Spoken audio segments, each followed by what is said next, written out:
صباح الخير. شلونكم حبايب؟ اخباركم؟ يا رب الكل بخير، يا رب تكونون بافضل واحسن الاحوال.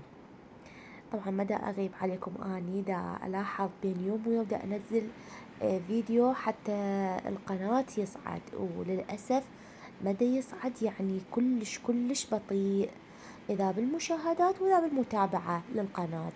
ما اعرف بنات شنو السبب.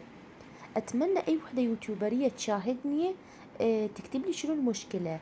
ليش يعني المشاهدات نزلت، متابعين مدى يجي جدد هواي، يعني يجون بس عدد كلش قليل.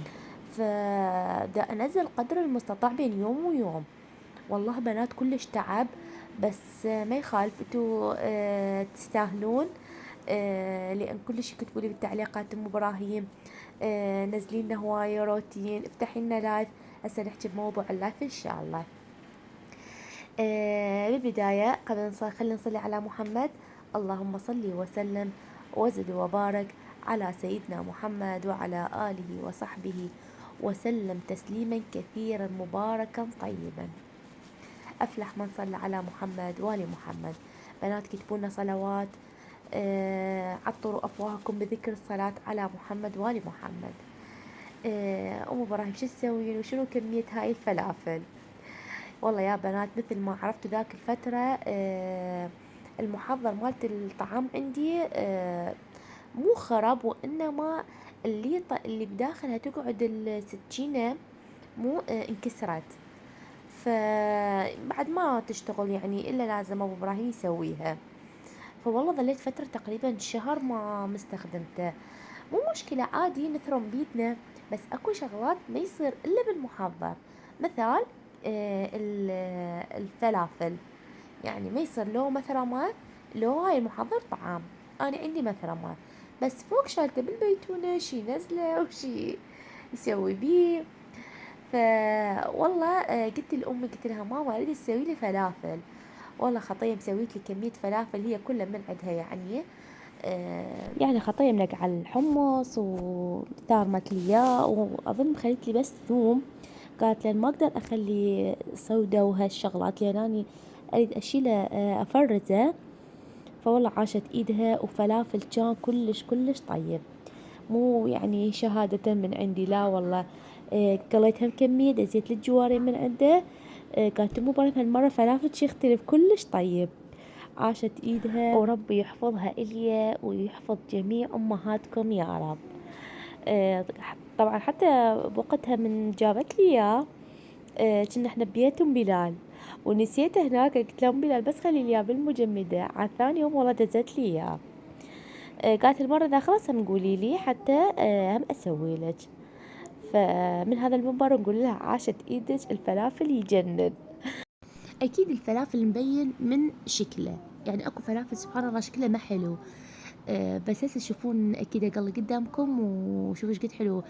شكله يعني منتفخ وطعم يجنن. سويت وياه شوربة، كلش احب الشوربة يعني ويا النواشف، وهاي ذاكرة اني بالقناة. وشوية جو كسر بنات باليوم يوم اسوي شوربة. كلش احب يعني مو بس شوربة العدس، شوربة لوبيا، شوربة اي شي. بداية الفيديو شفتوه كنت مسوية هاي اللوبيا اللي طولنا اياها، ما ندري اللوبيا ما ندري الفاصوليا. المهم انا استغليتها تقريبا سويتها 3 مرات شوربة، لان احنا اظن كيلو من طيننا، فحتى خلصته. مرة سويته ويا التمن، و3 مرات سويته شوربة.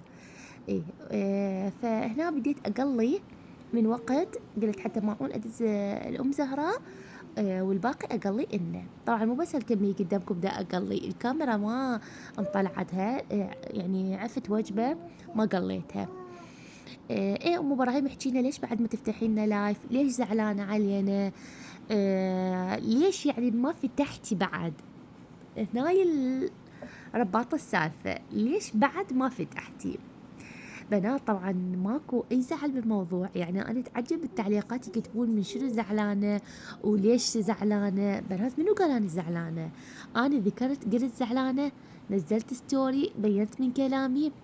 كل ما هنالك اخير لايف اذا تتذكرون الكان وياي اتذكر قالوا لي ام ابراهيم شو تخيطين؟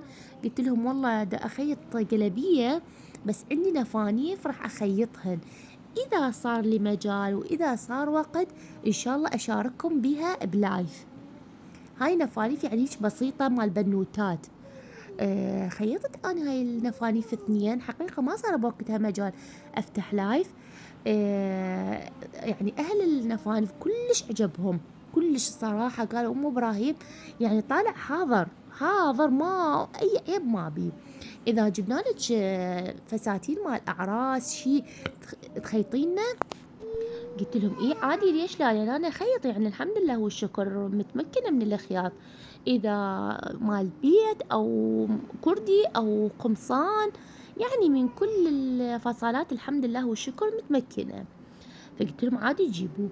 بنات ما شاء الله هذاك الفترة كلش خيطت هواي فساتين، وفساتين يعني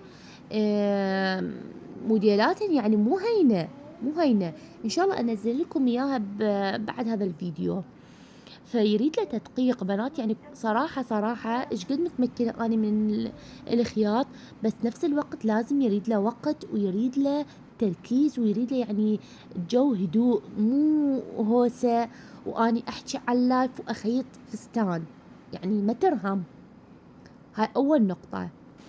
ثاني نقطة، الفساتين اللي قلت لكم اللي خيطتها إياه ما خيطت وحدة واثنين، خيطت عدد، فوالله أخذ من عندي وقت كلش طويل. بعد ما خلصت الفساتين تقريبا صارت 10 أيام هيك يعني مخلصة خياط أكثر. بنات جانا هذا الشغل الموسمي، تدرون بعد نريد لازم نفرش البيت وهاي. يوميا طلعت لي حاجة وأنا دا أغسلها. مثل ما شفتوا نزلت لكم فرن وهاي الشغلات. يوم غسلت الحياطين كلها، ما فرشته المطبخ عندي لي عندي هني، فكله غسلته. والله سويت الفرشة زاهي وقاصر والحياطين كله غسلته، وبالصوندة طلع ما شاء الله كلش حلو ونظيف. هسه تقريبا سيطرت على وضع بيتي يعني نوعا ما الفوق نقول نظيف، بس الأرضية بعدني ما بادية بيهن لأن بعدني ما فارشة. هسه مو براي ليش بتفتحي لنا لايف ما دام بعدش ما فارشة وهاي. والله يا بنات عندي ترميم بالبيت. شنو الترميم؟ عندي المطبخ كم حاجة يراد لازم نسويها قبل ما أفرش الفرش. شغل يعني حصو ورمل، تدرون بنات. يعني هيجي شغل بالبيت يعني وسط البيت كلش مزعج، خاصة بنات الرمل. هو مو شغل كبير لا، بس لأن أبو إبراهيم ما عنده مجال يدي يشتغل بيه من 8 بالليل ل 12 يعني قبل ما ينام، فدا يتأخر لأن هو من الصبح دوام وبعد الدوام عنده محل. دا يجي بال6:30 قريب 7 بالليل للبيت، فيتعشى شوي يرتاح ويقوم يشتغل شغل البيت، فدا نتأخر.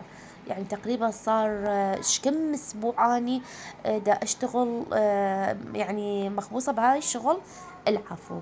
قبل الحصو والرمل هذا اللي دا نشتغل بيه هسه حاليا، دا نشتغل الحين بالبيت عندي هواي شغلات ترتيب. يعني بنات بيني وبينكم غير هاي الفترة اني كلش مشغولة وكلش يعني شغل ما دا يطلع. ف تدرون المرأة شغلها من ما يطلع يعني ايش قد ما تشتغل ما يبين، تصير اعصاب. والله بنات كل ساعة اتعارك ويا ابراهيم، كل ساعة اقول له ابو ابراهيم بعد ما هاي الشغل شيله شيله، لان يعني نفسيتي تعبت بنات. اذا شغلش ما يطلع والبيت كله بيه غراض، شغلات لحيم وشغلات ما ادري شنو غير، تصيرين اعصاب. فاحنا هذا الشغل كله نريد نخلصه في سبيل بس قبل ما نفرش البيت، لان تدرون الفرش وهاي زحمة. زين ام ابراهيم ليش تاخرتوا هالوقت؟ يلا قمتوا تشتغلون. والله يا بنات مثل ما عرفتوا هاي قبل هاي يعني ما يتغير الجو. كان الجو كلش حار، يعني كلش حار، خاصة احنا منطقتنا خانقين غير، احسها احر منطقة. هو فعلا يعني اذا احنا تبحثون عليه بالخريطة غير بعد بصرة والمناطق الحارة غير تجي خانقين. فيعني مو مال هاي الشغل بالليل. ابو ابراهيم جاي تعبان ويريد بس مكان يرتاح بارد، واقوم انا اقول له اشتغل لي لحيم وشمنتو ما ادري من هالسوالف. فقلت له خلي بشهر العاشر شوية الجو يكسر قبل ما نفرش البيت، خلص لي اياها. والله بنات كل ما هنالك هذا كل السبب ليش ما دا أفتح لايف. إن شاء الله بنات خلي بس أخلص شغلي، أفرش البيت، وتدرون ليل الشتاء كلش طويل، شلون راح نخلصه؟ كله راح نخلصه إن شاء الله باللايفات. فحبيت أوضح أنا ليش ما دا أفتح لايف، وليش دا يعني شوي مبتعدة عنكم.